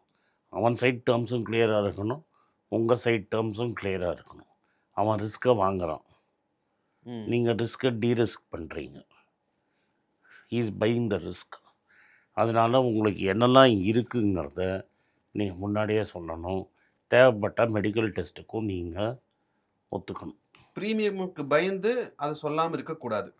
எனக்கு ரிஜெக்ட் ஆகிடும், ப்ரீமியம் கம்மியாக போகணும், அதுக்காக நீங்கள் சொன்னீங்கன்னா நாளைக்கு உங்களுக்கு பணம் திரும்பி வராது. ம். அது அவனுக்கு ஒரு பிஸ்னஸ். ஏஜென்ட்டுங்க என்ன பண்ணுறாங்கன்னா தேவையில்லாமல் மாற்றி சொல்கிறது. ம். ம். மாற்றி சொல்கிறதுனால நாளைக்கு அவன் டெஃபரெண்டாக கண்டுபிடிச்சிருவான். நீங்கள் ஹாஸ்பிட்டலுக்கு போனீங்கன்னா உங்கள் பாஸ்ட் ஹிஸ்ட்ரியை நீ சொல்லணும். ம். இப்போ நான் வெயிட்டை பொய்யா சொன்னேன்னா பாஸ்ட் ஹிஸ்ட்ரியை கண்டுபிடிச்சிடணும். ஸோ உனக்கு இதெல்லாம் சொல்ல வேண்டான்னா நீ 40 வயசுக்குள்ளேயே இன்சூரன்ஸ் எடுத்துடணும். அப்போ இந்த மெடிக்கல் டெஸ்ட்லாம் வந்துட்டு பண்ண மாட்டான். அப்போவே உங்ககிட்ட டயபெட்டிஸ் இருந்து நீ சொல்லலைன்னா ரிஜெக்ட் பண்ணுறான். Biggest takeaway of this video sir இது. So whatever is your problem you have to declare. Hmm. உண்மையை முன்னாடியே நீ சொல்லிட்டேன்னா அவன் பண்ண மாட்டான். உன் கேஸில் ஆனது என்னென்னா டாக்டர் தப்பாக சொன்னது. ம். But that could have been avoided if you had watch the scheme clearly. என்ன அப்படின்றத நான் அந்த நிமிஷமே டாக்டர்கிட்ட நானே கேட்டிருந்தா கூட நீ problem. கேட்க முடியாது, கூட இருக்கிறவங்க கேட்கணும், அவங்கள எஜுகேட் பண்ணி வைக்கணும். ம். Okay sir. இப்போ நிறைய பேருக்கு வந்து எனக்கு ஆஃபீஸில் இன்சூரன்ஸ் கொடுத்துட்டாங்க அப்படின்றதுனால நான் பர்சனல் இன்சூரன்ஸ் வைக்காமல் இருக்கக்கூடிய நிறைய பேரை நான் பார்க்குறேன். தப்பு. ஏன்னா ஆஃபீஸில் நீ பர்மனெண்ட்டாக இருப்பியான்னு எனக்கு தெரியாது. ம். இப்போ நீ வேலையை விட்டு போயிட்டு நடுவில் 3 மாதம் கேப் இருந்தால் என்ன ஆகும்? ஊரை விட்டு ஊருக்கு போகிறேன்னா என்ன ஆகும்? இதெல்லாம் பெரிய ப்ராப்ளம். 2வது, இந்த காலத்தில் 50-55 வயசுக்கு மேலே வேலை வாய்ப்பு இருக்காது. ம். இப்போ 55 வயசில் உனக்கு வேலை போயிடுச்சுன்னா நீ இன்சூரன்ஸுக்கு என்ன பண்ணுவ? அந்த டைமில் இன்சூரன்ஸ் எடுக்கிறதுன்றது 55 வயசில் உனக்கு இன்சூரன்ஸ் கிடைக்கிறதே ரொம்ப கஷ்டம். இன்ஃப்ளூயன்ஸ் பண்ணால் தான் கிடைக்கும். இப்போ நான் போய் இன்சூரன்ஸ் கேட்டேன்னா என்ன இல்லாத மெடிக்கல் டெஸ்ட்டெல்லாம் எடுத்துகிட்டு தான் கொடுப்பான். ம். எனக்கு எந்த ப்ராப்ளமும் கிடையாது, ம். எனக்கு எந்த வியாதியும் கிடையாது. என்னோடய உடம்பை உருவத்தை நான் பேடாக மெயின்டைன் பண்ணியிருக்கிற ஒரே தப்புக்காக ம். என்ன இல்லாத மெடிக்கல் டெஸ்ட் எல்லாம் எடுக்க சொல்லுவாங்க. எடுக்க சொல்லுவான். ஓகே. ஸோ அது என் தப்பு, அது அவன் தப்பு இல்லை. அவன் கான்ட்ராக்ட் கொடுக்குறான், ம். நான் ரிஸ்க் பண்ணி என் ரிஸ்க்கை விற்கிறேன். ம். ஐ ஹாவ் டு சப்ஜெக்ட், நான் என்ன கூட மெடிக்கல் டெஸ்ட்டை சப்ஜெக்ட் பண்ணணும். ம். அப்போ எனக்கு ஏதாவது வியாதி இருந்ததுன்னா என் கம்ப்ளீட்டாக ரிஜெக்ட் பண்ணுறான். ம். ஏன்னா நான் ஹை ரிஸ்க் கேட்டகரி. எனக்கு இந்த ரிஸ்க்கு அவன் ஹீஸ் நாட் பிளேமிங், நாளைக்கு அவனுக்கு உடம்பு சரியாக வரும் ம். அப்படின்லாம் சொல்கிறேன். இந்த ரிஸ்க்கை நான் விலைக்கு வாங்கலை அப்படின்னு அவன் சொல்கிறான். He has a right to reject that risk. ம். நீ பணம் நீ ரிஸ்க் எடுப்பியா, இந்த ஆளுக்கு ஒன்றும் வராதுன்னு பாட்ட. ஸோ அவன் டெஃபினட்டாக எடுக்க மாட்டான். ஸோ அதனால் 30-35 வயசுலேயே பண்ணி வச்சுக்கிறது நல்லது. Okay. But anyhow insurance, medical இன்சூரன்ஸுங்கிறது வருஷம் வருஷம் ஜாஸ்தியாக தானே சார் அப்படி போகுது? கிடையாது, 10 வருஷத்துக்கு ஒரு வாட்டி ஏறும். ஒரு கேப் இருக்கும். ம். இந்த அந்த ஸ்லாபில் ஏறினா எல்லாருக்குமே ஏறும். Hmm. Again it depends upon one ஸ்லாபில் எவ்வளோ பேர் கிளைம் பண்ணியிருக்கான், அவனுக்கு எவ்வளோ லாஸ் வருதுன்னு. ம். இதெல்லாம் ஸ்ட்ரிக்டாக வந்து ஐஆர்டியை செக் பண்ணிவிடுவாங்க. இந்த வருஷத்தில் இவ்வளோ பேருக்கு இந்த ஸ்லாபில் இருக்குது, இவனுக்கு இவ்வளோ லாஸ் ஆகிருக்குன்னு. நீங்கள் வந்து இன்சூரன்ஸுங்கிறது இந்தியாவில் தான் சீப்பஸ்ட்டு. இந்தியாவோட சீப்பாக நீங்கள் லைஃப் இன்சூரன்ஸ், மெடிக்கல் இன்சூரன்ஸோ டேர்ம் இன்சூரன்ஸோ எந்த உலகத்துலேயும் வாங்க முடியாது. ஓ, ரியலி சார்? எங்கேயும் வாங்க முடியாது. ஓகே. நீங்கள் வந்து நீ யூரோப்பு அமெரிக்காவுக்கு போனேன்னா நீ டாக்டரே பார்க்க முடியாது. நீங்கள் நினச்சா நீங்கள் இங்கே டாக்டரை பார்க்கணும். Correct sir. இப்போ ஒருத்தர் வந்து அப்போ எவ்வளவுக்கு இன்சூரன்ஸ் நான் வச்சிருக்கணும், அதுக்கு ஏதாவது கணக்கு இருக்கா? மெடிக்கல் இன்சூரன்ஸுங்கிறது நான் எவ்வளோ வச்சிருக்கணும்? இப்போ எல்லோரும் நான் சொல்கிறது மினிமம் 5 லட்ச ரூபாய்க்கு இருக்கணும். ம். அதுக்கப்புறம் டாப் அப் இன்சூரன்ஸ்னு ஒரு கான்செப்ட் இருக்குது. ம். அதாவது முதல்ல 5 லட்சத்துக்கு வந்து இன்சூரன்ஸ் கொடுக்க மாட்டான், அதுக்கு மேலே ஏதாவது வந்தால் டாப் அப் கொடுப்பான். ம். ஸோ டாப் அப்புங்கிறது 10 லட்ச ரூபாய்க்கு 2000 ரூபா 3000 ரூபா தான் ஆகும். இந்த 5 லட்ச ரூபாங்கிறது ரொம்ப கம்பல்சரி. ம். ஆனால் 5 லட்ச ரூபா ரொம்ப கம்மி. என்ன கேட்டால் 10 லட்ச ரூபா இருக்கணும். ஓகே. இப்போ வந்து இப்போ ஃபார் எக்ஸாம்பிள் நான் தனியாக இன்சூரன்ஸ் வச்சுருக்கேன் சார். என்னதை வந்து நான் 10 லட்ச ரூபாயை இன்க்ரீஸ் பண்ணுறேன் அப்படின்னு நான் கேட்கும்போது அவங்க அதுக்கான ஆப்ஷன் இல்லை அப்படின்னு சொல்கிறாங்க. அப்போ நீ இன்னொரு பாலிசி கம்பெனிகிட்ட போய் ம். ஃப்ரெஷ் பாலிசியாக 10 லட்ச ரூபா எடுத்துரு. ஆ. இதை அலைவாக வச்சுக்கோங்க, 3 வருஷத்துக்கு அதை வச்சுட்டு அப்புறம் இதாங்க நாத்திடுங்க. அவ்வளோ. Okay sir. இப்போ இந்த ஐடியா கரெக்டாக இருக்கும். இப்போது நான் என் ஒய்ஃப் 2 பசங்கன்றதுனால எனக்கும் பெரியவனுக்கும் ஒரு இன்சூரன்ஸ் பாலிசி, என் ஒய்ஃபுக்கும் சின்னவனுக்கும் ஒரு இன்சூரன்ஸ் பாலிசி தனித்தனியாக எடுத்துட்டா அது சரியாக இருக்குமா? என்ன கேட்டால் ஃப்ளோட்டராக எடுங்க. ஃப்ளோட்டர்னா சார் அது எப்படி ஒர்க் ஆகும் சார்? ஃபேமிலிக்கு 10 லட்ச ரூபா, ம். 4 பேருமே கவர் ஆகிடும். ம். அதனால் தனித்தனியாக எடுக்கணும்னு அவசியம் கிடையாது. இப்போ 5 லேக் ஃப்ளோட்டரில் தான் வச்சுருக்கேன். நீ 10 லட்ச ரூபா ஃப்ளோட்டர் எடுத்துக்கிறது பெட்டர். அதான் சார். இப்போ 5 லேக் ஃப்ளோட்டரில் இருக்குது, எனக்கு அதை 10 லேக்கோ 15 லேக்கோ மாற்றணும். அவன் மாற்றினீங்கன்னா முடியாதுன்னு சொல்கிறான். எந்த கம்பெனி? HDFC இருக்கோ. அவனை விட்டு இன்னொரு கம்பெனிக்கு போயிடு. ஆனால் இது நல்லா இருக்குது சார் சர்வீஸ். ப்ளஸ் எல்லா சர்வீஸும் ஒரே சர்வீஸ் தான். ம். உன் புரோக்கர் எவ்வளோ ஸ்ட்ராங்காக இருக்கானோ அவ்வளோ நல்லாயிருக்கும் service. Okay. Okay sir, fine. Okay. ஏன்னா எனக்கு இந்த இதில் வந்து ஒரு 3-4 கிளைம் பண்ணியிருக்கேன், எனக்கு ப்ராப்ளமே வந்ததில்லை. இது கீப் பிளே, அதனால தான் உனக்கு கொடுக்க மாட்டேங்கிறான். ₹1 நான் பே பண்ணதில்லை. அதனால தான் உனக்கு இதை கொடுக்க மாட்டேங்கிறான். ஆ. அதனால் இதை அலைவாக வச்சுக்கிட்டு ம். இன்னொரு 10 லட்ச ரூபாய்க்கு எடுத்துக்கு, சரியாக போச்சு. 15 லட்ச ரூபா எடுத்துகிட்டு போட்டோம். இருக்கட்டும், அது தப்பு இல்லை. ஆமாம், இது 5 இது 10. ஸோ 4 பேர்த்துக்குமே ஃபேமிலி ஃப்ளோட்டரில் 2 இன்சூரன்ஸ் இதாக வச்சுக்கிறது பெஸ்ட். இன்ஃபேக்ட் ஒரு 3 இருக்கும். கம்பெனிலேயும் ஒரு இன்சூரன்ஸ் ஆமாம் இருக்கும், ஆமாம். கம்பெனிலேயும் ஒன்று இருக்கும், உங்கள் அம்மா அப்பாவுக்கு இருக்கும் அது கம்பெனியில். தனியாக இருக்குது. இப்போ என் ஃபேமிலி எனக்கு தனியாக வச்சுருக்கேன் சார். எனக்கு என் ஃபேமிலிக்கு தனியாக வச்சுருக்கேன். அப்பா அம்மா தனியாக வச்சுருக்காங்க. கம்பெனியில் கொடுத்தது இருக்குது. அது அப்புறம் தம்பி வேறு கம்பெனி. ஆமாம், என் தம்பி போட்டது அது வந்து அவங்க இதுக்கு தனியாக வரும். இது மாதிரி எல்லாரும் இருக்கணுங்கிறது தான் என்னோட இன்ட்ரெஸ்ட். இது எதுக்கு நான் சொன்னேன்னா, ம். நாட் டு எக்ஸ்போஸ் பண்ண நீ என்ன இல்லை, வச்சு. புரியுது. ஏன்னா ஒரு மெடிக்கல் எமர்ஜென்சி வந்து ஒரு பணக்காரனை கூட ஏழையாக்கிடும். ம். நான் இன்னைக்கு ஒரு 20-30,000 ரூபாய்க்கு கணக்கு பார்த்தேன் அப்படின்னா அது வந்து பெருசாக பதம் அது பார்த்து 5000 ரூபா மாதம் டாக்டர் ஃபீஸ் கட்டினேன்னு நினச்சிக்க. Okay sir, nice. அப்படின்னா வருஷத்துக்கு ஒரு 50,000 ரூபாய்க்கு நீங்கள் இன்சூரன்ஸ் பே பண்ணுறத ஒரு செலவாக பார்க்காதீங்க. ஆமாம். ஆனால் உண்மையிலேயே சொல்லணும் சார், நான் வந்து நீங்கள் சொன்னதுக்கப்புறம் நான் தனியாக இன்சூரன்ஸ் எடுத்தேன். எனக்கு வந்து 2014 தெரியும். நீங்கள் என்கிட்ட அப்போவே சொல்லியிருக்கீங்க. நான் 2017 தான் ஆக்சுவலாக எனக்கு எல்லா மீட்டிங்லேயும் ம். நான் எவ்வளவோ பேசினதுனா விட்டுருவாங்க. ம். இதை நான் ஃபோர்ஸ் பண்ணி எடுக்க வச்சிங்க, இதனால் என் குடும்பம் வந்து ம். நீ கடவுள்மா, நான் கடவுள்லாம் கிடையாது, ம். பேசிக் பிரின்சிபல்ஸை உனக்கு சொல்லித்தரேன், அவ்வளோதான். ஸோ எடுத்ததுக்கப்புறம் இன்றைக்கி வரைக்கும் ஒரு 3-4 லட்ச ரூபா நான் வந்து மெடிக்ளைம்லேயே கிளைம் பண்ணியிருக்கேன். எனக்கு அதை எடுத்து நான் இன்சூரன்ஸ் ப்ரீமியமாக கட்டினா கூட இன்னும் 20 வருஷத்துக்கு நான் கட்ட முடியுன்றது தான் சிச்சுவேஷன். எப்போதுமே நான் உனக்கு unlucky that you have claimed. கிளைமே இல்லாதவங்கலாம் நான் பார்த்துருக்கேன். அப்போ கூட கவலைப்படாதீங்கிறது தான் என்னோட advice. Okay, I am lucky that I கிளைம்டா, unlucky that claim. You are unlucky. Okay, எதுக்கு அந்த மென்டல் டார்ச்சர்? அது உண்மை சார். எஸ், உன்னை நான் பார்த்துருக்கேன், துடிச்சு பார்த்துருக்கேன். அவசரமாக ஃப்ளைட்டை பிடிச்சி ஊருக்கு போகிறதுனா அதெல்லாம் தேவையில்லாதது. அது உன்னோட பேட் லக். பட் இந்த பேட் லக்கில் ஒரு நல்லது வந்து இந்த இன்சூரன்ஸ் இருந்தது. True sir, true. ஓகே, அப்போது நீங்கள் சொல்கிற மாதிரி ஒரு காமன் மேன் மினிமம் 5 லட்சம் ரூபாய்க்கு பர்சனல் இன்சூரன்ஸ் வச்சுருக்கணும். டெஃபினட்டாக 1 கோடி ரூபாய்க்கு லைஃப் இன்சூரன்ஸ் வச்சுருக்கணும்.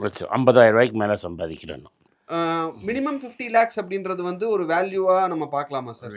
வேறு வழி இல்லாமல் பார்க்குறோம். But we should aspire to that, to at least 1 crore. Okay, யார் யாரெல்லாம் லைஃப் இன்சூரன்ஸ் வச்சிருக்கணும் அப்படின்னு சொன்னீங்க? மெடிக்கல் இன்சூரன்ஸ் வந்து ஒரு குறிப்பிட்ட ஏஜுக்கு மேலே எங்கள் அப்பா அம்மாவுக்கு நான் எடுக்கணும் அப்படின்னு நினைக்கிற போது சார் நீங்கள் தனியாக போனீங்கன்னா வழி இருக்கா sir? The only way you can take group is through hospital company மண்டி. Oh fine.